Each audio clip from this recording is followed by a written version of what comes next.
열왕기하 9장 1절 말씀.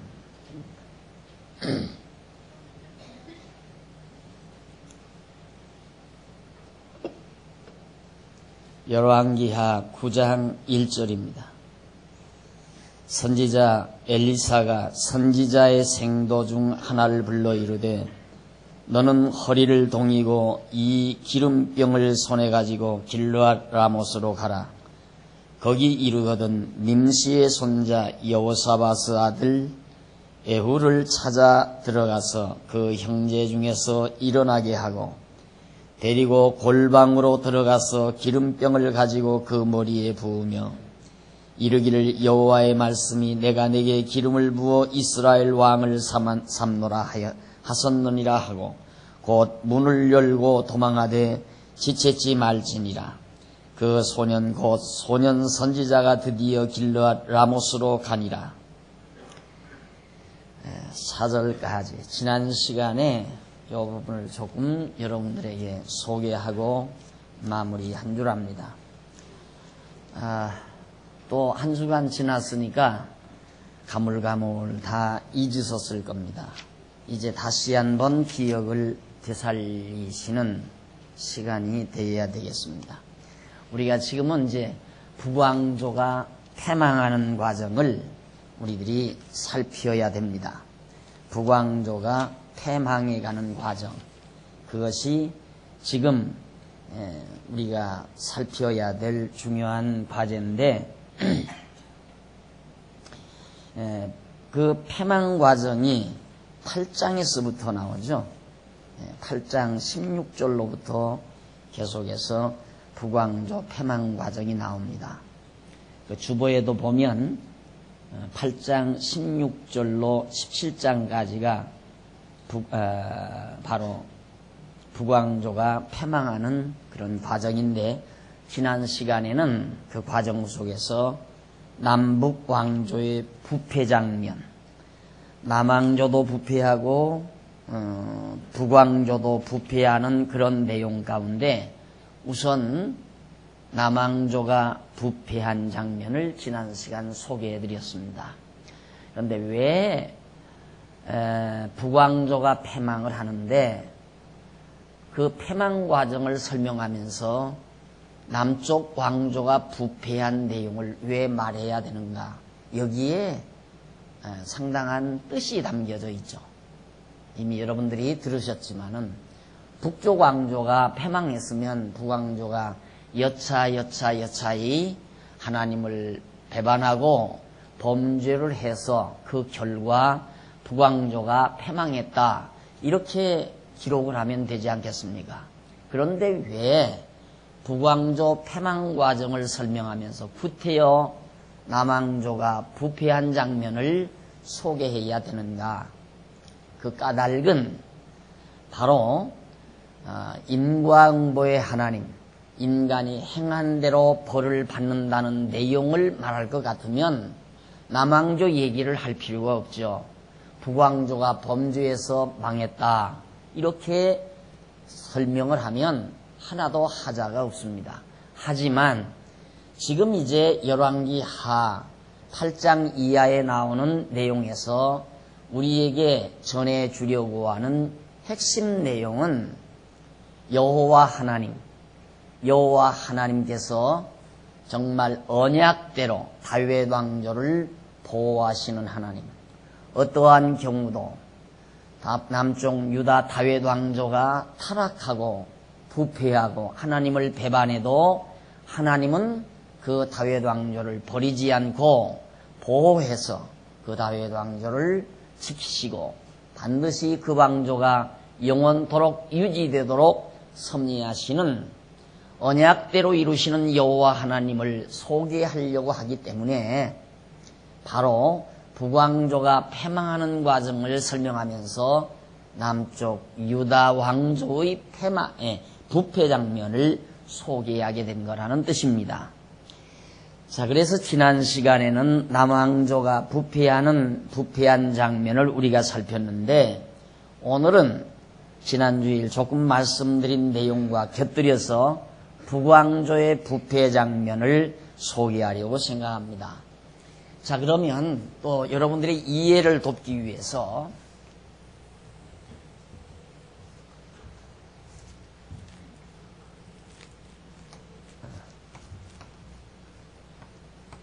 다윗, 솔로몬, 그리고 북왕조와 남왕조, 북쪽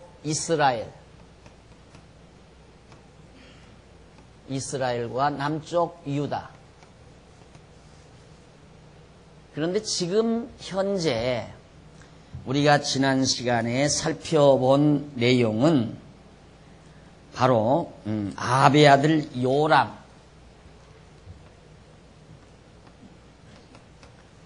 지금 몇 차례 왕가가 망했죠. 그리고 이제 아합 왕가, 오므리 왕가가 지금 오므리, 아합하고 이제 요람까지, 아합의 아들 요람이 왕노릇 하는 데까지를 지금 북쪽 역사를 우리가 배웠거든요.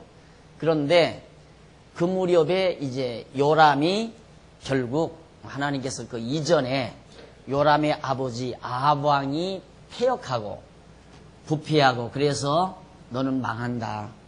그런데 네 대에 망하지 아니하고 네 아들 때에 네 집안의 남자가 다 씨가 마른다. 그러면 이제 그 왕가는 망하는 거거든요. 그런데 정말 이제 요람 때 와서 하나님께서 언약하신 대로 북쪽 이스라엘 왕가를 망하게 하시려고 새로운 요람의 마지막 말년에 예후라는 사람, 지금 오늘 봉독해 드린 19장에 나오죠. 선지자 엘리사가 선지자의 생도 중 하나를 불러, 엘리사 선지자가 자기 생도 중 하나를 불러서 님시의 손자 여호사밧의 아들 예후를 찾아가서 그에게 기름을 부어라. 왕의 기름을 부어라. 북쪽 이스라엘의 왕의 기름을 부으라 이 말이에요. 남쪽 유다 같으면 요람이 죽고 그 아들이 왕이 됩니다. 그냥 그의 아들이 왕이 되는데 북쪽 이스라엘은 지금 왕가가 몇 번 망했어요. 이것이 잘해야 3대 아니면 4대에 망합니다. 북쪽 이스라엘은. 왜? 그것은 일찍이 모세 때의 출애굽기에서 바로 여호와를 사랑하는 자는 하나님의 은혜가 수천 대 이르게 되고 여호와를 미워하는 자는 그 죄가, 아비의 죄가 3, 4대까지 이른다고 하는 그 언약의 말씀대로 북쪽 이스라엘은 3, 4대에 반드시 망하게 돼 있어요. 그리고 남쪽 유다는 다윗이 하나님 보시기에 의롭게 행한 다윗의 의에 의하여 그 왕가가 수천 대까지 하나님의 은혜를 유지시키는 그 은혜가 임하는 내용을 지금 이 역사 속에 담고 있는 것입니다. 그러니까 우리는 하나님께서 이런 역사 섭리를 해가는 것은 무엇을 우리에게 말하려고 하는가? 그 말씀하시려고 하는 하나님의 본디의 뜻은 하나님은 이렇게 한번 모세를 통하여 또는 그 이전 아브라함을 통하여 언약하신 이 언약, 모세에게 언약하신 은혜 언약이나 모세를 통하여 주신 행위 언약, 율법이죠. 행위 언약. 이 언약 등을 모두 다 하나님께서 그대로 이루어 가시는 여호와이심을 알게 하려는데 그 근본 목적이 있기 때문에 그래서 하나님께서는 저처럼 역사 섭리를 통하여 언약대로 3, 4대 만에 북쪽 이스라엘은 망하게 하고 남쪽 유다는 수천 대 이르도록 섭리하시는 하나님의 역사임을 우리들이 살펴볼 수가 있는 겁니다. 그러니까 성경 내용, 역사적인 사실의 내용은 여러 가지 다양하고 복잡한 내용들이 많지만은 그 모든 역사 내용들이 우리에게 주는 의미는 아주 간단 명료하다는 말입니다. 그러니까 허다한 역사가들이 역사를 연구하는 의미는 그 역사가 우리에게 주는 교훈과 역사가 진행되어져 가는 원리를 찾으려는 데 있는 거거든요.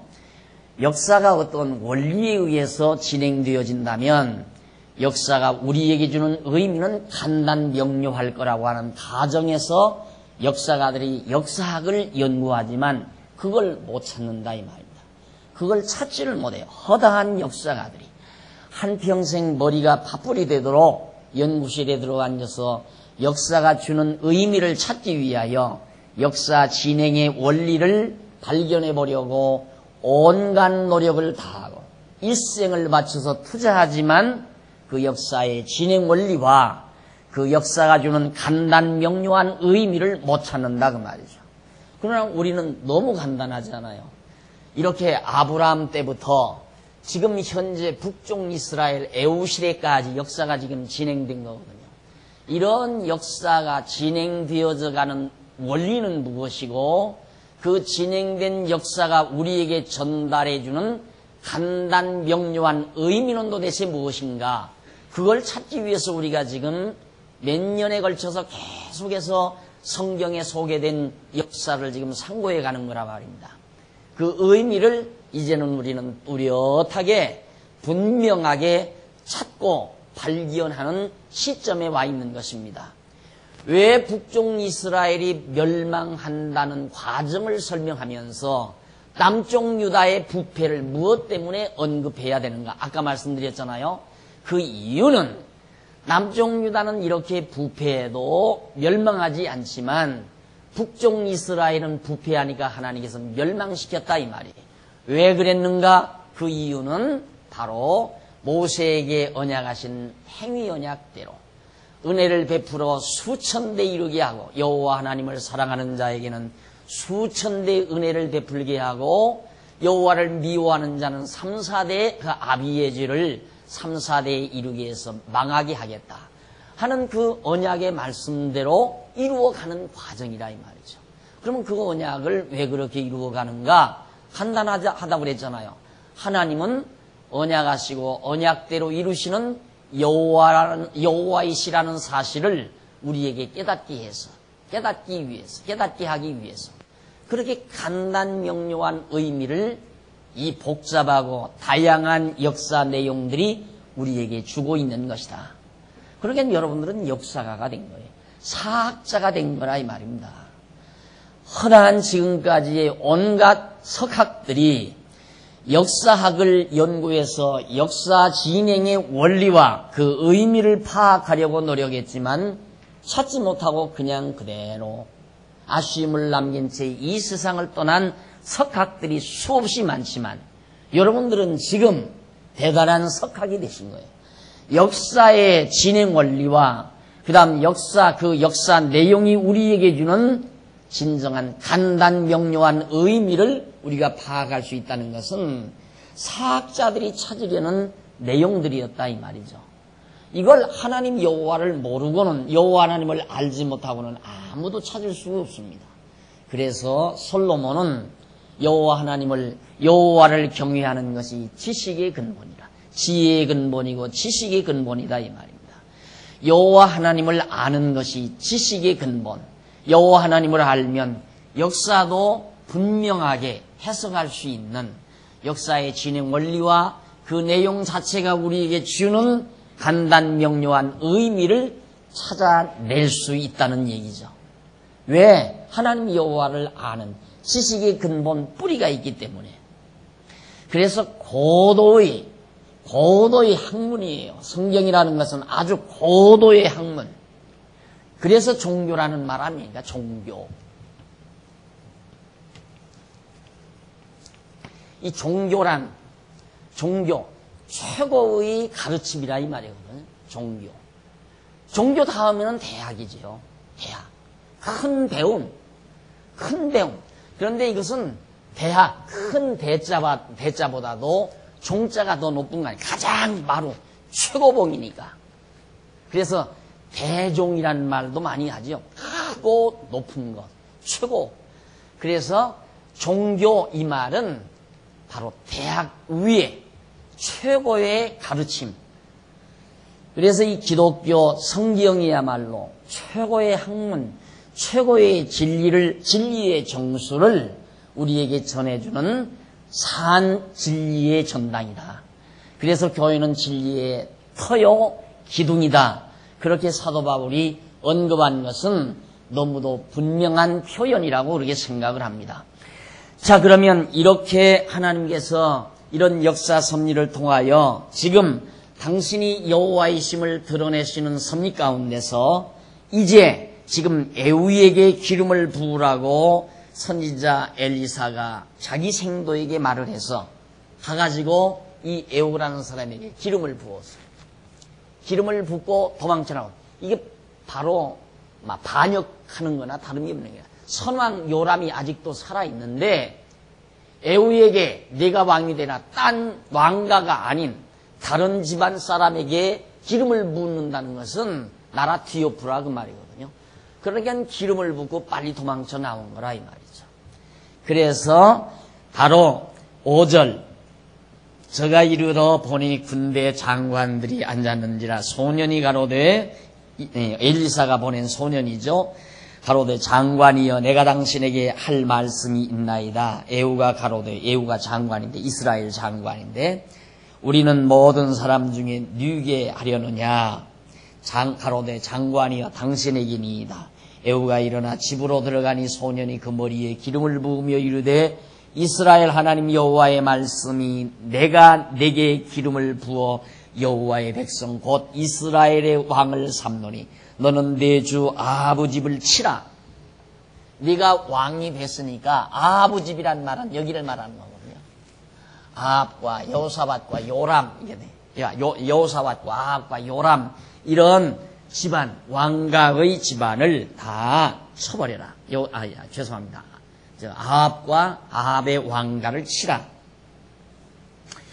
그래서 내가 나의 종 곧 선지자들의 피와 여호와의 종들의 피를 이세벨에게 갚아주리라.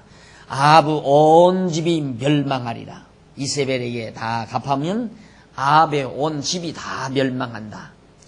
하리니 이스라엘 중에 매인자나 노인자나 아합에게 속한 모든 남자는 내가 다 멸절하되 아하브 집을 느바스의 아들 여로보암의 집과 같게 하며 또 아이야의 아들 바사의 집과 같게 할지라. 자, 여기는 여로보암의 집이죠. 여기는 여로보암의 집이고, 그 다음에 이제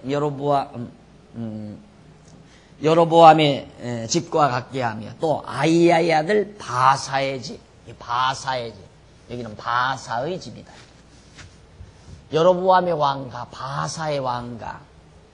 이미 두 왕가가 다 망했거든요. 앞서 망했는데 그런 왕가들처럼 아합 왕가도 그렇게 망하게 하겠다. 이 왕가도 다 멸망시켜버리겠다. 이들 왕가가 3, 4대 만에 다 망했거든요. 그러니까 그들도 멸망시키겠다. 바사의 집과 같게 할지라. 이스라엘 지방에서 개들이 이세벨을 먹으리니 저를 장사할 사람이 없으리라 하셨느니라 하고 곧 문을 열고 도망쳐버렸어요. 그러니까 엘리사 선지자가 보낸 제자, 학생이지요. 쉽게 말하면 생도 소년이 가서 기름을 붓고 도망쳐오면서 다 그런 얘기를 했어요. 이제 요람 왕이지, 지금 요람 왕이지만 이건 아합 왕가의 아들 아니, 아합의 아들 아니에요. 그러니까 이걸 멸망시키라고 하나님이 했다. 그래서 특히 아합의 아내 이세벨이라고 하는 그 고약한 여자가 들가에 버려져서 죽어서 들가에 버려서 개들이 와서 그 시신을 다 먹어치우도록 하겠다 이 말이에요. 그만큼 잔인무도하게 북쪽 이스라엘 아합 왕가가 망할 것을 예고해 주었습니다. 자, 8절에 아합 온 집이 멸망하리니 하면서 말했죠. 자, 그 다음에 이제 11절로부터 13절까지 보면 주의 신복들이 에후를 북왕조 이스라엘의 왕으로 삼습니다. 당연하잖아요. 자, 에후가 나와서 그 주의 신복들에게 이르니 한 사람이 묻되 평안이요 그 미친 자가 무슨 까닭으로 그대에게 왔더뇨. 대답하되 그대들이 그 사람과 그 말한 것을 알리라. 무리가 가로되 당치 않은 말이라. 그대는 우리에게 이르라. 대답하되 저가 이리이리 내게 말하여 이르기를 여호와의 말씀이 내게 기름을 부어 이스라엘 왕을 삼는다 하셨다 하더라. 무리가 각각 자기 옷을 벗어서 에후를 왕위에 올렸다고 그랬어요. 여기 아마 여기까지가 지난 주일에 여러분들이 들으신 말씀이었을 겁니다. 자, 그래서 이제 에후가 왕위에 올랐거든요. 자, 14절로부터 봅니다. 14절 16절 보면 왕이 된 에후가 아합의 아들 요람을 배반하여 추격을 합니다. 당연하죠. 하나님께서 멸하라 했으니까. 자, 14절 이에 님시의 손자 여호사밧의 아들 에후가 요람을 배반하였으니 아합의 아들 요람입니다. 요람 선왕 배반하였으니 곧 요람이 온 이스라엘로 더불어 아람 왕 하사엘을 인하여 길르앗 라못을 지키다가 아람 왕 하사엘로 더불어 싸울 때에 아람 사람에게 상한 것을 치료하려 하여 이스라엘로 돌아왔던 때라. 에후가 이르되 너의 뜻에 합당하거든 한 사람이라도 이 성에서 도망하여 이스라엘에 전하러 가지 못하게 하라 하니라. 에후가 병거를 타고 이스라엘로 가니 요람이 거기 누웠습니다. 유다 왕 아하시야는 요람을 보러 내려왔더라. 자, 여기에는 남쪽 유다는 아하시야,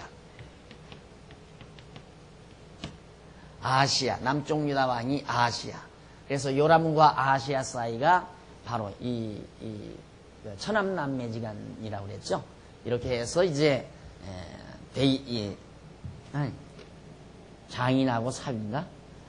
그렇게 해서 하여튼 사돈지간이 돼가지고 병이 났다니까 전쟁터에 가서 지금 요람이 전쟁을 하다가 상처를 입고 잠시 지금 치료를 받기 위해서 왔는데 문병차 아하시야가 거기를 가게 된 것입니다. 그래가지고 결국은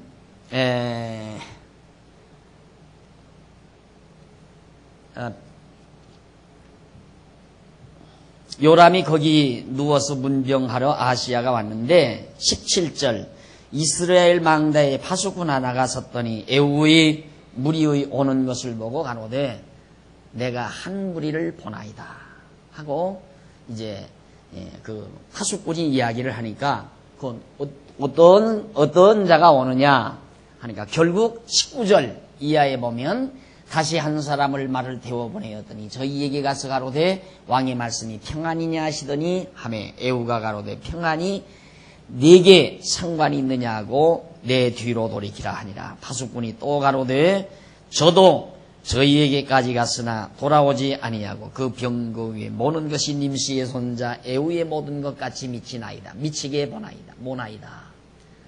틀림없이 그 파수꾼이 말하기를 말 모는 것을 보니까 바로 에후가 지금 말을 몰고 오는 것 같습니다 하고 파수꾼이 요람에게 말을 해주었어요. 그러니까 요람이 가로되 메우라 하매 그 병거를 메운지라. 이스라엘 왕 요람과 유다 왕 아하시야가 각각 그 병거를 타고 가서 에후를 맞을세. 이스라엘 사람 나보스 토지에서 만남에 요람이 에후를 보고 가로되 에후야 평안이냐 대답하되 내 어미 이세벨의 음행과 술수가 이렇게 많으니 어찌 평안이 있어야 하고 결국은 요람이 곧 손을 돌이켜 도망하며 아하시야에게 이르되 아하시야여 반역이로다. 에후가 힘을 다하여 활을 당기어 요람을 쐈어요. 그 두 팔 사이 가슴 심장을 꿰뚫고 나오며 저가 병거 가운데 엎드린지라. 에후가 그 장관 빛깔에게 이르되 그 시체를 취하여 이스라엘 사람 나보스 밭에 던져버렸습니다. 그대로 비참하게 바로 그 요람의 시체가 형편없이 이제 들가에 버려지는 비운을 맞게 됐죠. 그래서 결국 이스라엘 사람 나보스 밭에 던진지라. 내가 기억하려니와 이전에 너와 내가 함께 타고 그 아합을 쫓았을 때 여호와께서 이 아래에 같이 저의 일을 이어나섰느니라. 여호와께서 말씀하시기를 내가 어젯날에 나보스 피와 그 아들들의 피를 분명히 보았노라. 또 말씀하시기를 이 토지에서 내게 갚으리라 하셨으니 그런즉 여호와의 말씀대로 그 시체를 취하여 이 밭에 던질지니라. 역시 여호와의 말씀대로. 그러니까 하나하나 저 요람이 죽어서 그 시체가 어떻게 처리될 것까지라도 전부 하나님께서 선지자 엘리사를 통해서 예언을 해요. 그리고 그 예언대로 그대로 이루어지게 만들어요. 이유는 간단하죠. 그런 사건들을 통하여 그렇게 예언하게 하신 여호와 하나님이 살아계시다는 사실을 확증지어 주려는 거거든요.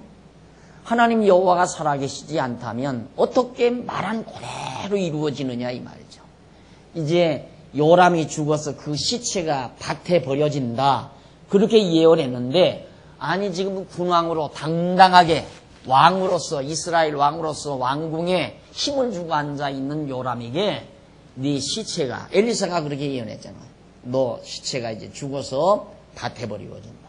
근데 그대로 예언대로 예고를 통해서 그 결과가 와지는 거라고 말입니다. 이것이 여호와 하나님이 살아계신 확증이라 이 말이죠. 자, 이런 말씀을 드리면 여러분들이 그렇게 생각할 거예요. 하나님도 여호와 하나님께서 지금도 좀 그렇게 해보시지. 아무개 성도님이 오늘 예배를 마치고 차를 몰고 고향을 가다가 어디 저쪽 망양 휴게소쯤 가면 바로 차가 꽉 막혀가지고 3시간을 기다리다가 가게 될 것이다. 이렇게 미리 알게 해가지고 가다가 딱 3시간 막혀다가 가면 야 진짜 하나님 살아계시구나. 오늘 박 목사가 여기 있어서 설교 다른 거 하지 말고 여러분 오늘 가다가 망양 부근에 가면 차가 한 3시간쯤 막히게 될 겁니다. 그 3시간쯤 막힌 다음에야 터져서 여러분들이 고향에 갈 수 있습니다. 라고 예언 한마디 해주면 끝나잖아요. 그러면 여러분 이제 차 타고 가시다가 망양에 가서 딱 차 3시간쯤 막혀서 터지게 되면 이야 진짜 박 목사를 통하여 예언하신 여호와 하나님이 살아계시구나. 그렇게 해줬으면 얼마나 좋을까. 이렇게 아마 여러분 생각하는 분들이 있을 거예요. 그런 분들은 성경이 필요 없다고 생각하는 분들. 성경이 필요 없다고 생각하는 분들. 그러면 여호와 하나님이라고 하는 사실을 이해하고 깨닫게 하려면 이 방대한 지금 수천 년의 역사 내용을 여기다 담고 있는데 그걸 여러분들에게 다 깨닫게 하려면 여러분들의 나이가 수천 년 먹어야 된다 이 말이에요. 수천 살을 먹고 살아야 성경에 있는 모든 역사를 다 경험하고 살 거 아니겠어요. 그래서 성경을 특별계시라고 그러는 거예요. 하나님께서 우리에게 특별하게 성경을 기록하게 해서 이건 역사적인 사실이니까 이걸 통하여 우리가 실제 생활에서 경험하지 않아도 다 하나님이 여호와임을 깨닫게 하기 위해서 기록해 주신 하나님의 말씀이란 말입니다. 그러니까 우리는 이걸 예상할 수 있어요. 우리는 예언을 듣지는 못했지만 오늘 여러분들이 만약에 강단에 선 박 목사를 통해서 어떤 예언은 듣지는 못했지만은 이제 오늘 아니면 내일 또 금년 한 해 내년 앞으로 사는 동안 되어지는 모든 일들이 하나님의 정하신 뜻대로 된다는 것만은 사실이다 이 말이죠. 그건 분명하잖아요. 어떻게 될 걸 우리에게 미리 알려주지는 않았지만 예언해 주지는 않았지만 되어지는 모든 일들이 하나님의 정하신 뜻대로 되어진다는 것. 그러면 하나님의 뜻대로 되어진다는 것을 무엇으로 알 수 있는가? 우선 우리는 성경을 통하여 너무 그거 분명하게 증거를 댈 수가 있고요. 또 하나 실제적으로 직접적으로 얻을 수 있는 것은 만사가 다 내 계획대로 안 된다는 데서 얻을 수가 있습니다. 내 계획대로 안 된다는 거. 당장 여러분 지금 이 예배를 끝나고 나서 다음 시간에 무슨 일을 어떻게 할지 여러분 몰라요. 내일 일을 전혀 모르고 산다 그 말이에요. 그러나 내일에 되어지는 일은 진행되게 돼 있어요. 그럼 그 일이 어떻게 해서 그렇게 진행되는가? 그걸 설명하기 위해서 어떤 자들은 우연론을 말하는 자들이 있어요. 우연히 그렇게 일들이 이루어진다. 그게 우연론자들이에요. 그러나 오늘 우리는 우연론자가 아니라 섭리론자예요. 하나님께서 그렇게 나를 섭리해 가신다고 믿는 자예요. 그러니까 둘 중에 하나란 말입니다. 여러분들이 우연론을 믿든가 섭리론을 믿든가 둘 중에 하나. 하나님이 없다고 생각하는 사람은 내일, 모레일, 남은 여생 모든 일들이 우연히 그렇게 사라진다. 살아가지게 되어진다. 그렇게 설명하거나 안 그러면 내 모든 남은 여생이 온전히 하나님의 섭리 따라 되어진다고 믿고 살거나 둘 중에 하나를 선택하고 살아야 되지 않느냐 이 말이죠. 그러나 내일 일, 장차 내 생의 모든 여생이 하나님의 섭리 따라 되어진다는 확실한 근거를 우리는 성경에서 얻기 때문에 하나님의 섭리를 믿고 살아가게 되는 겁니다.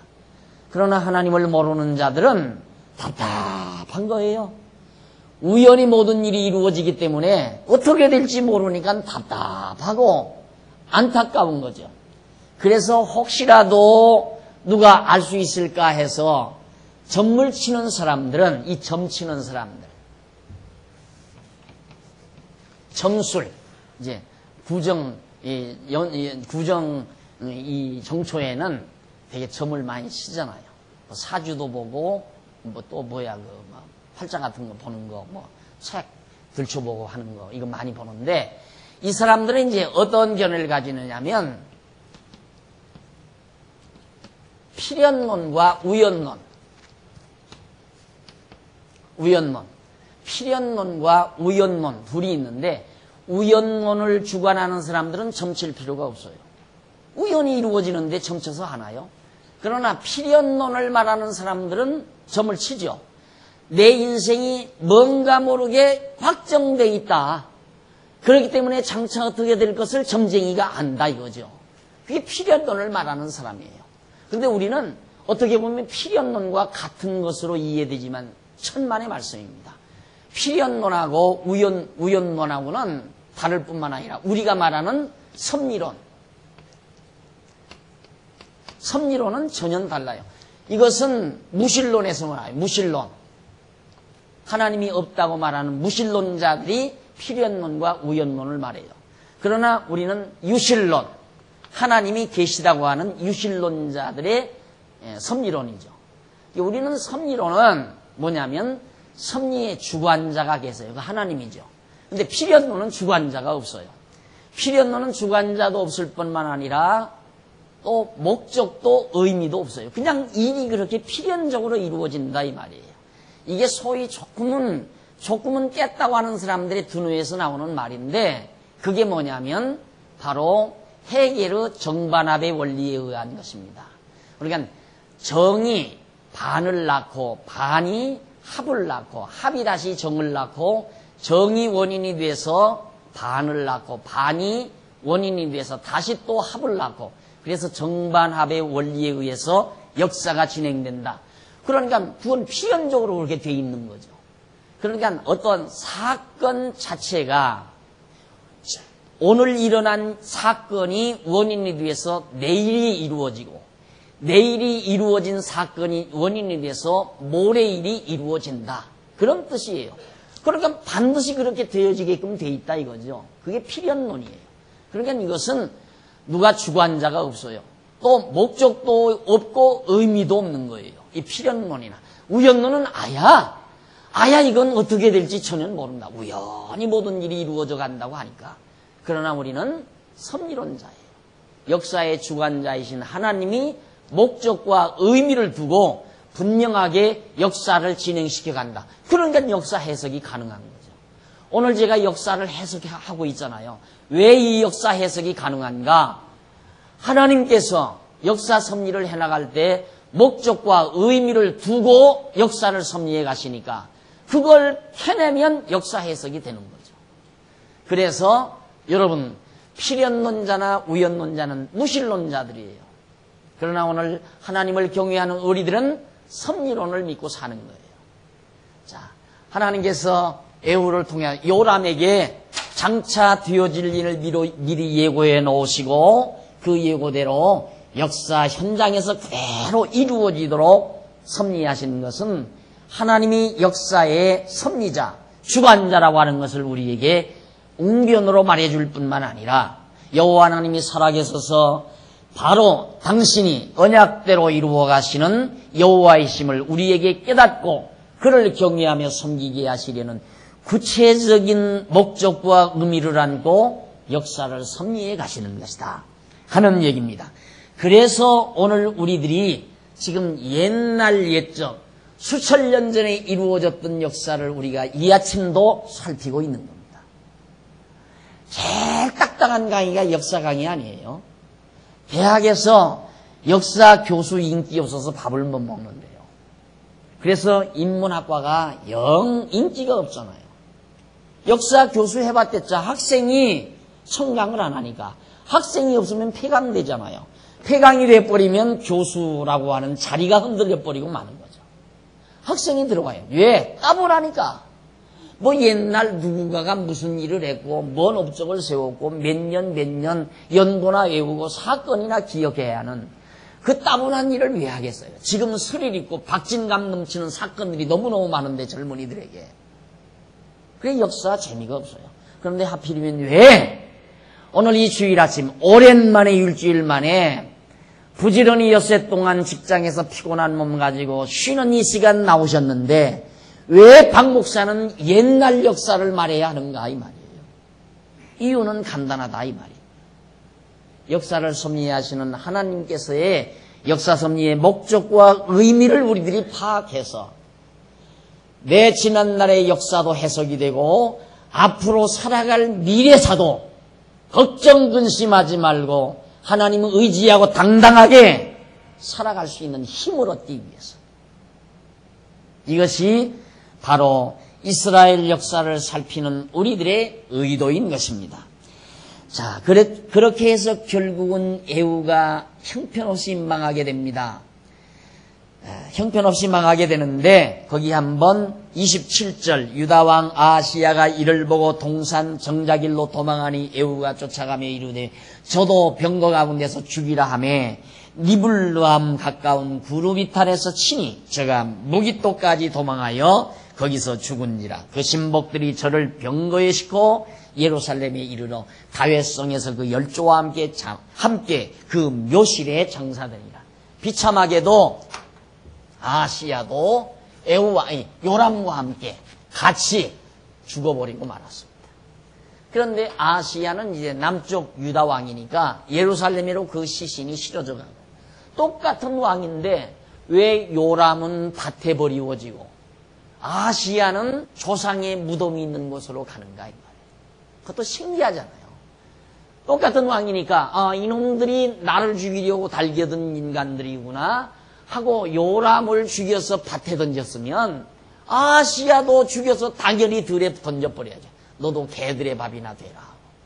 그런데 그렇게 안 되고 아하시야는 놀랍게도 조상의 묘실이 있는 예루살렘으로 그 시신이 운구가 되는 내용이 바로 본문 말씀에 기록이 되어 있습니다. 자, 그 다음 29절로부터 거기 보면 아합의 아들 요람후 11년에 아하시야가 유다 왕이 되었더라. 아합의 아들 요람후 11년에 아하시야가 요람 11년에 아하시야가 왕 됐는데 아하시야가 죽었다 그 말이에요. 자, 그 다음 30절로 마지막 30절로부터 37절까지 보면 엘리야가 예언한 대로 에후가 이세벨을 처참하게 죽이는 내용입니다. 에후가 이스라엘에 이르니 이세벨이 듣고 눈을 그리고 머리를 꾸미고 이세벨이 눈을 그리고 머리를 꾸미고 헤어스타일도 고치고 눈화장도 하고 그리고 들어왔어요. 에후가 에후가 이제 요람을 죽이고 들어왔는데 그래 에후가 문에 들어오매 가로되 주인을 죽인 너 시므리여 평안하냐? 너 주인을 죽였다. 그러니까 너 상사 요람을 너 죽였다 하면서 에후가 얼굴을 들어 창을 향하고 가로되 내 편이 될 자가 누구냐 하니 두어 시내가 내시가 에후를 바라보는지라 가로되 저를 내려 던지라 하니 내려 던짐에 그 피가 담과 말에 뛰더라. 에후가 그 시체를 밟으니라. 에후가 들에 가서 먹고 마시고 가로되 가서 이 저주받은 계집을 찾아 장사하라. 저는 왕의 딸이니라 하매 가서 장사하려 한즉 그 두 골과 발과 손바닥 외에는 찾지 못한지라. 돌아와서 고한데 에후가 가로되 이는 여호와께서 그 종 디셉 사람 엘리야로 말씀하신 바라. 이르시기를 이스라엘 토지에서 개들이 이세벨의 고기를 먹을지라. 그 시체가 이스라엘 토지에서 거름같이 반면에 있으리니 이것이 이세벨이라고 가리켜 말하지 못하게 되리라 하셨느니라. 자, 에후가 전쟁에서 이제 요람도 죽이고 또 들어오니까 바로 이세벨이라는 여자가 아베 아내였죠. 이세벨이 듣고 눈을 그리고 머리를 꾸미고 창에서 창문을 열고 딱 내려다봤다 이 말. 내려다보면서 너 주인을 죽이고 돌아오는 놈아 하고 이제 그렇게 비난을 했겠죠. 그러니까 에후가 누가 내 편이 될 자가 누구냐? 내 편이 될 자가 누구냐? 그러니까 바로 그 이세벨을 수종하던 여인들이 돌아서 버린 거예요. 그러니까 이세벨 들어서 내 던지라. 그냥 들어서 그냥 청 밖으로 내 던지니까 벽에 부딪히고 땅바닥에 부딪혀서 터져서 죽어버리고 말았습니다. 그러니까 개들이 와서 그냥 다 그 시신을 먹어치웠어요. 그래 나중에 장사 그거 갖다 묻어줘라고 찾아보니까 손바닥 발바닥 몇 개 남고 아무것도 없다 이 말이죠. 그렇게 된 것이 과거 엘리야 선지자가 예언한 말씀대로 이루어진 거다 그 말이에요. 그것도 이렇게까지 하나님께서 하나님 여호와 살아계신 사실을 역사 현장을 통하여 하나하나 알려주고 있다 이 말이죠. 그러면 여러분 그렇게 비참한 모습을 보면서도 북쪽 이스라엘은 여호와 하나님 경외하지 않잖아요. 그러니까 마찬가지예요. 불택자는 마음이 강팍한 사람은 내가 오늘 이 자리에서 여러분 오늘 귀향하면서 저 망양 부근에 가면 3시간 동안 차가 막힐 겁니다 하고 예언해서 예언대로 됐다. 그래도 어쩌다가 그렇게 한번 되는 거겠지 뭐. 설마 하나님이 살아계시겠는가? 그래도 안 믿는다 이 말이에요. 폐역한 사람들. 우리들 같은 사람들은 그런 일이 없어도 성경만 보고도 하나님 여호와가 살아계신 것을 확실히 믿지만은 불택자인 폐역한 백성은 내가 예언한 대로 3시간 동안 망양부근에서 차가 막히는 한이 있다 할지라도 우연히 어쩌다가 맞았겠지 하고 안 믿는다 그 말이에요. 그게 필요 없는 거예요. 폐역한 자는 어차피 못 믿는 거예요. 북쪽 이스라엘 사람들은 그렇게 선지자들이 예언한 대로 정확하게 사실대로 그대로 이루어지는데도 여호와 하나님 잊어버리고 이방신 섬기고 우상 섬기며 살았다 그 말이에요. 그래서 결국 정말 비참하게 아방가는 몽땅 이 아방가는 몽땅 4대 만에 망해버리고 말았습니다. 4대 만에 망했어요. 그 다음 이제 10장에 넘어가면요. 10장에는 1절로 11절에 보면 에후가 아합 10장 1절로 11절에 보면 에후가 아합 아들들과 그 집에 속한 자들을 다 죽여버립니다. 전부 멸절하라고 그랬으니까. 아합 아들 70인 아합의 아들 이전에 이세벨하고 살면서 요람의 아버지죠. 아합이 아들들을 요람의 형제들이 한 70명이 되는데 다 죽여버린 거예요. 다 몽땅 다. 사마리아에 있는지라 에후가 편지를 써서 사마리아에 보내어 이스라엘 방백 곧 장로들과 아합의 여러 아들을 교육하는 자들에게 전하니 일렀으되 너희 주의 아들들이 너희와 함께 있고 또 병거와 말과 견고한 성과 병기가 너희에게 있으니 이 편지가 너희에게 이르거든 너희 주의 아들들 중에서 가장 어질고 정직한 자를 택하여 그 아비의 위에 두고 너희 주의 집을 위하여 싸우라 하였더라. 저희가 심히 두려워하여 가로되 두 왕이 저를 당치 못하였거든 우리가 어찌 당하리요 하고 국내 대신과 부윤과 장로들과 왕자를 교육하는 자들이 에우에게 말을 전하여 가로되 우리는 당신의 종이라. 무릇 명하는 것을 우리가 행하고 아무 사람이든지 왕으로 세우지 아니하리니 당신의 소견에 좋은 대로 행하라 한지라. 에우가 다시 저희에게 편지를 붙이니 일렀으되 만일 너희가 내 편이 되어 이 말을 들으려거든 내 말을 들으려거든 너희 주의 아들 된 사람들의 머리를 취하고 내일 이맘때에 이스라엘에 이르러 내게 나오라 하였더라. 왕자 70인이 성중에서 그 교육하는 존귀한 자들과 함께 있는 중에 편지가 이르매 저희가 왕자 70인을 잡아 몰수히 죽이고 그 머리를 광주리에 담아 이스라엘 에우에게로 보내니라. 사마리아 도읍이니까 거기가 수도니까 거기에 이제 왕자들이 70명이 다 있었을 거 아니에요. 그러니까 바로 저 에우가 서신을 보냈어요. 보내가지고 그 왕자들을 교육시키는 사람들에게 일이 여차여차히 됐으니까 왕자 중에 슬기롭고 똑똑한 사람 하나를 세워서 왕으로 세우고 나와 더불어 싸우자고 하자. 전쟁을 하자고 하자 이 말이에요. 내가 에우를 요람을 죽였으니까 이제 너희 왕자들은 다 단합해서 나와 싸우자. 그러니까 그 왕자들이 생각하기를 아니 두 왕이 달겨들었어도 두 왕이 접전을 했어도 이기지 못한 자를 우리가 어떻게 이기겠느냐. 아야 우리는 포기하자. 우리는 손을 들었으니까 마음대로 하십시오. 명하는 대로 우리가 하겠습니다. 그러니까 그만 에우가 그쯤 되면 그래라 내 신복 노릇해라 하고 다 살려줄 수도 있잖아요. 그러지는 않았어요. 에우가 그 왕자 70인을 교육시키는 사람들에게 편지를 보내서 그러거들랑 누구든지 다 그 왕자들을 다 몰수히 죽이고 돌아오더라. 나를 따르려거든. 그러니까 그 교육하는 사람들이 70명 왕자들의 목을 다 잘라서 광주리에 담아가지고 바로 에우에게 다가온 거예요. 그렇게 해서 결국 저 왕가가 요람 왕가가 완전히 다 선지자의 예언대로 엘리사의 예언대로 다 진멸당하게 됐습니다. 자 그러면 여기서 이들이 진멸당하는 것은 직접적으로는 엘리사 선지자의 예언대로 된 거죠.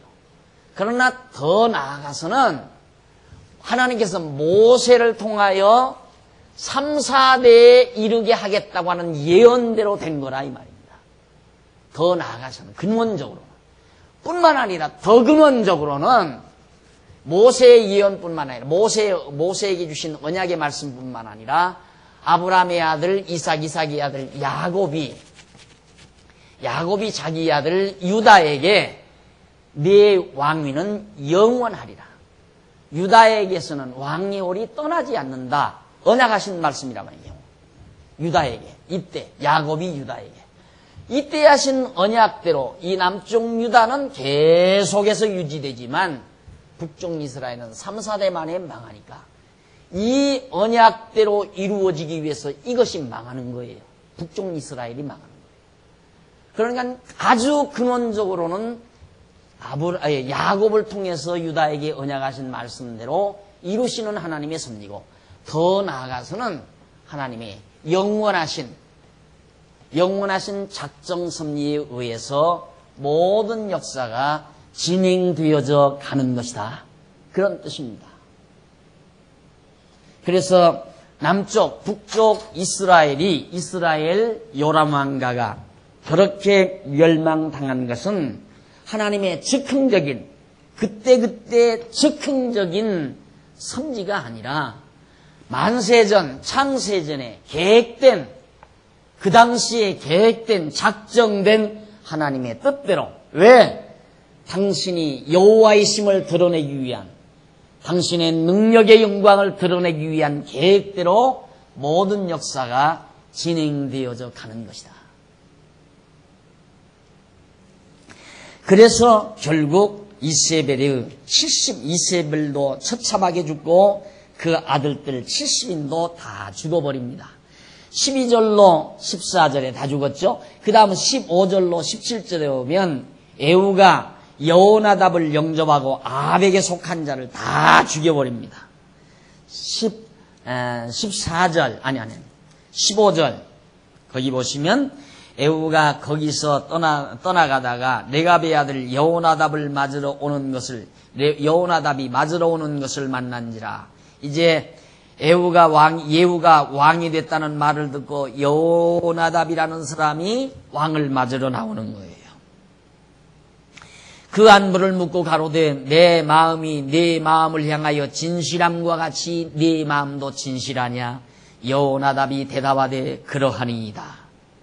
가로되 그러면 나와 손을 잡자. 손을 잡으니 에후가 끌어 병거에 올리며 가로되 나와 함께 가서 여호와를 위한 나의 열심을 보라 하고 이에 자기 병거에 태우고 사마리아에 이르러 거기 남아있는 바 아합에게 속한 자를 죽여 진멸하였으니 여호와께서 이스라엘에게 이르신 말씀과 같이 되었더라. 여호와 하나님께서 북쪽 이스라엘에게 말씀하신 내용과 그대로 다 이루어졌다. 그 말이에요. 역사란 하나님의 말씀대로 되어진다. 그 말씀이 바로 로고스라고 그랬어요. 로고스. 하나님의 말씀 로고스. 그러니까 모든 역사는 로고스대로 되어진다. 하나님의 말씀대로 되어진다.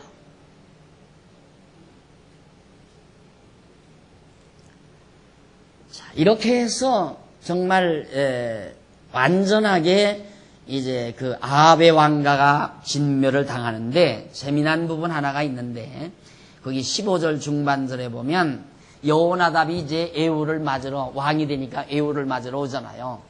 근데 제일 참 힘든 부분이 그런 부분이거든요.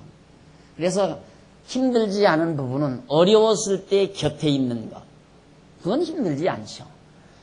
어려울 때 곁에 있었던 분들은 진실할 수밖에 없잖아요.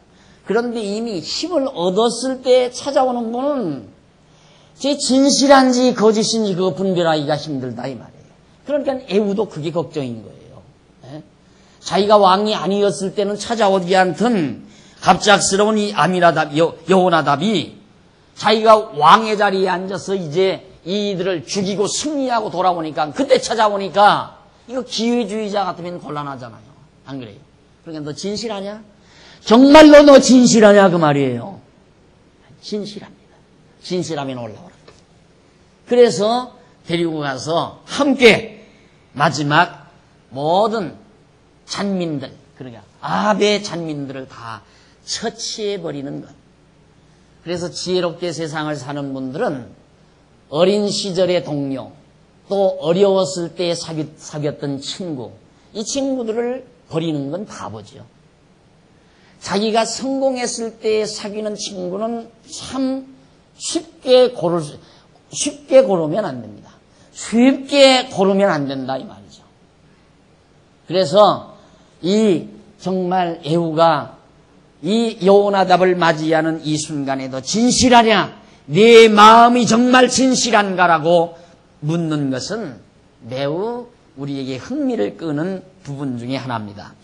자, 그쯤 돼가지고 이제 18절로부터 24절까지 보면 에후가 바알을 섬기는 자들을 죽이려고 괴계를 쓰는 내용이 나옵니다. 드디어 에후가 자기가 이제 경험했잖아. 야, 여호와 하나님께서 이렇게 하나님 배반하고 우상을 섬기는 자들을 다 죽이고 멸하는구나. 그걸 알고 에후는 이제 바알들을 다 우상들을 척결하는 거예요. 자, 18절 에후가 뭇 백성을 모으고 이르되 아합은 바알을 조금 섬겼으나 죄송합니다. 제가 잘못 본 것 같아요. 에후가 바알을 섬기는 자들을 죽이려고 괴계를 쓴다. 괴계를 쓰는데 어떻게 괴계를 쓰는가? 거짓말을 해요. 아합은 바알을 조금밖에 안 섬겼다. 그런데 에후는 바알을 많이 섬기겠다 이 말이에요. 바알을. 철저히 바알신을 섬기겠다. 이방신이거든요, 바알신이. 그러므로 내가 이제 큰 제사를 바알에게 드리고자 하노니 바알의 모든 선지자와 모든 섬기는 자와 모든 제사장들은 한 사람도 빠지지 말고 불러 내게로 나오게 하라. 무릇 오지 아니하는 자는 살리지 아니하리라 하니 이는 에후가 바알 섬기는 자를 멸하려 하여 괴계를 씁니다. 언제 다 죽이겠어요? 바알 섬기는 자들, 우상을 섬기는 자들을 언제 하나씩 죽이느냐 이 말이에요. 그러니까 이 에후 왕이 거짓말을 꾸려서 그 괴계를 꾸며가지고 바알보다는 나는 아합 왕보다는 더 많이 아주 그냥 융성하게 훌륭하게 대대적으로 바알신을 섬기겠다. 이게 제사를 드리려니까 바알신을 섬기는 제사장들이나 모든 사람들은 한 사람도 빠짐없이 다 모여라. 다 모일 거 아니에요. 야, 왕도 바알신을 더 열심히 섬긴단다 해가지고 전부 다 모여왔습니다. 그렇게 모여놓고는 어떻게 했는가? 얼마나 많이 모였는지 에후가 20절 보세요. 에후가 바알을 위하여 대회를 거룩히 열라함에 드디어 공포하였더라. 에후가 온 이스라엘 두루 보내었더니 무릇 바알을 섬기는 사람이 하나도 빠진 자가 없이 다 이르렀고 무리가 바알 땅에 들어가매 이편부터 저편까지 가득하였더라. 바알 신당에 그냥 한가득 모여버렸어요. 가득하였더라. 에후가 예복을 맡은 자에게 이르되 예복을 내어다가 무릇 바알 섬기는 자에게 주라 하매 저희에게로 예복을 가져온지라. 에후가 레갑의 아들 여호나답으로 더불어 바알 땅에 들어가서 바알을 섬기는 자들에게 이르되 너희는 살펴보라. 바알을 섬기는 자만 여기 있게 하고 여호와의 종은 하나도 여기 너희 중에 있지 못하게 하라. 딱 분류해놨어요. 여호와의 종은 절대 이 방 안에 한 사람도 없고 바알신만 섬기는 사람만 여기 남아있어라 하고 무리가 번제와 다른 제사를 드리고 들어간 때에 에후가 80인을 밖에 두며 이르되 내가 너희 손에 붙이는 사람을 한 사람도 도망하게 하는 자는 자기의 생명으로 그 사람의 생명을 대신하리라. 80명 군대들을 그 바알신당 밖에다 세워가지고 이 안에 바알신성이라고 한 사람도 남기지 말고 다 죽여라. 만약에 하나라도 놓치면 그 생명을 네 개로 대신 담겠다. 그렇게 해서 바알신을 섬기는 무리를 에후가 몽땅 다 처단을 하게 됩니다. 자, 이렇게 해서 결국 명령을 한 다음에 25절 번제 드리기를 다음에 에후가 호위병과 장관들에게 이르되 들어가서 한 사람도 나가지 못하게 하고 죽이라 하매 호위병과 장관들이 칼로 저희를 죽여 밖에 던지고 바알 땅 있는 성으로 가서 바알 땅에서 목상들을 가져다가 불사르고 바알 목상을 헐며 바알 땅을 회파하며 변소를 만들었더니 오늘날까지 이르니라. 이 말은 역사적인 사실이다. 이런 일들이 그냥 누가 꾸며낸 소설이 아니라 바로 그 만들었던 그 변수가 지금까지 있지 않느냐 이 말이죠. 이 말씀을 기록할 때까지. 그러면서 하는 말이 만들었더니 오늘날까지 이르니라. 에후가 이와 같이 이스라엘 중에서 바알을 멸하였으나 그렇게 멸하였는데도 이스라엘로 범죄케 한 느바세의 아들 여로보암의 죄 곧 베델과 단에 있는 금송아지를 섬기는 죄에서는 떠나지 아니하였더라. 자, 이 바알신을 섬기는 죄에서는 떠났는데 지금 남쪽 유다는 요만하잖아요. 땅덩어리가. 근데 북쪽 이스라엘은 이만하다 이 말입니다. 이만하다. 이 엄청난 땅덩어리에 이제 11지파가 흩어져 살고 있는데 예루살렘이 여기서만 제사를 드리라면 백성들이 다 힘들고 가서 다 유혹당해서 넘어가게 생겼으니까 처음 여로보암이 나라를 세웠을 때 여기 베델하고 그 다음 단 여기에다가 여기 하나 이렇게 해서 두 군데다가 금송아지를 만들어 놓고 거기다가 제사를 하도록 한 게 있어요. 그것은 에후가 다 파괴하지를 않았다 이 말이에요. 그것만은 그대로 유지시켰다. 그래서 느바세의 아들 여로보암의 죄라 하면은 바로 이 죄가 핵심적인 죄입니다. 여로보암의 죄가 가장 큰 죄죠. 그러니까 성전은 여호와의 이름을 두신 곳은 예루살렘 한 곳뿐인데 베델에 하나 두고 여기다 하나 두고 이렇게 뒀다는 것은 큰 죄악이죠. 금송아지를 만들어서. 그리고 제사장도 아닌 사람들을 아무나 제사장 만들어서 제사하게 만들고, 이것이 바로 여로보암의 초대왕, 북쪽 이스라엘의 초대왕 여로보암의 최고의 죄악이었습니다. 이 죄를 그냥 놓아두었었다 이 말이에요. 그래서 30절 여호와께서 에후에게 이르시되 내가 나 보기에 정직한 일을 행하되 잘 행하여 내 마음에 있는 대로 아버지 집에 다 행하였은즉 네 자손이 이스라엘 왕위를 위하여 언제까지 4대를 지나리라 이 말이에요. 자, 이거 딱 정해주죠. 너는 앞으로 4대 내가 왕되고 내 아들이 왕되고 그 다음 왕되고 그 다음 하나 둘 셋 넷 4대에 이른다 왕이. 3, 4대 묻는 거예요. 북쪽 이스라엘 그렇게 하나님 보시기에 좋은 일을 행했으면 수천 대 이르러야 되잖아요. 근데 여기는 안 돼요. 여기가 수천 대. 왜? 다윗은 하나님께서 일찍이 야곱을 통해서 유다에게 언약하신 대로 유다지파 곧 다윗이 유다지파에서 온 사람 아닙니까? 내게서는 왕의 홀이 떠나지 아니할 것을 언약하셨기 때문에 다윗 왕가에서는 절대 왕가가 망하는 법이 없어요. 어떤 경우도 북쪽 이스라엘처럼 부패하고 타락했어도 왕가는 바뀌지 않는다 이 말이 남쪽 유다는. 왜? 언약대로 이루시기 위해서. 왜 언약대로 이루시기 위해서? 하나님이 여호와의 심을 우리 같은 미련한 우리에게도 깨닫게 해서 그 여호와 하나님 경외하며 살라고. 목적은 그거예요. 그래서 4대에 이를 것을 미리 말을 해줘요. 그러니까 4대 만에 망하게 돼 있어요. 앞으로 내 왕가가, 왕위가 4대까지 이른다. 그 다음에는 내 집안도 망한다. 이 말이에요.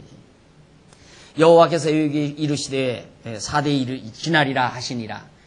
31절 그러나 애후가 전심으로 이스라엘 하나님 여호와의 율법을 지켜 행하지 아니하며 여로보암이 이스라엘로 범하게 한 죄에서 떠나지 아니하였더라. 바로 베델과 단의 금송아지 섬기는 일을 떠나지 않았어요. 이때 여호와께서 비로소 이스라엘을 찢으심에 하사엘이 그 사방을 치되 요단 동편 길르앗 온 땅 곧 갓 사람과 루벤 사람과 므낫세 사람의 땅 아르논 골짜기에 있는 아로엘에서부터 길르앗 바산까지 하였더라.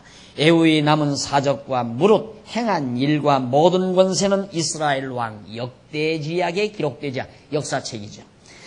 에후가 그 열조와 함께 잠에 사마리아에 장사되고 4대 약속했으니까 그 아들이 왕이 돼야죠. 그래서 그 아들 요아스가 대신하여 왕이 되니라. 에후가 사마리아에서 이스라엘을 다스린 지 횟수는 28년 동안 에후가 왕 노릇을 했고 그가 죽고 그 아들이 왕위에 올랐다. 그런데 이가 우상을 섬기는 통에 이쪽 부분이 바로 요단 동편 이쪽 부분이 패거리가 지어져 가지고 에후를 자꾸 반항을 했어요.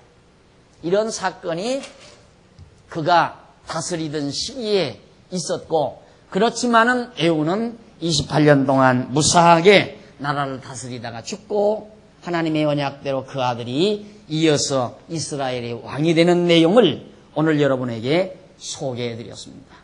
사랑하는 성도 여러분, 바로 역사는 로고스의 표현입니다. 말씀의 표현이라 이 말이죠. 모든 역사는 하나님의 말씀대로 이루어진다는 것. 이 한 가지 오늘 아침 다시 한번 마음속에 깊이 새김질하시고 우리 이스라엘 역사뿐만 아니라 우리 남은 여생도 다가올 우리의 삶의 과정도 하나님의 말씀에 달려있음을 명심하시면서 그 하나님 믿고 의지하고 당당하게 승리하는 귀한 생리 되시기를 당부드립니다. 기도하십시다. 긍휼과 자비가 많으신 하나님 아버지, 오늘 또 이스라엘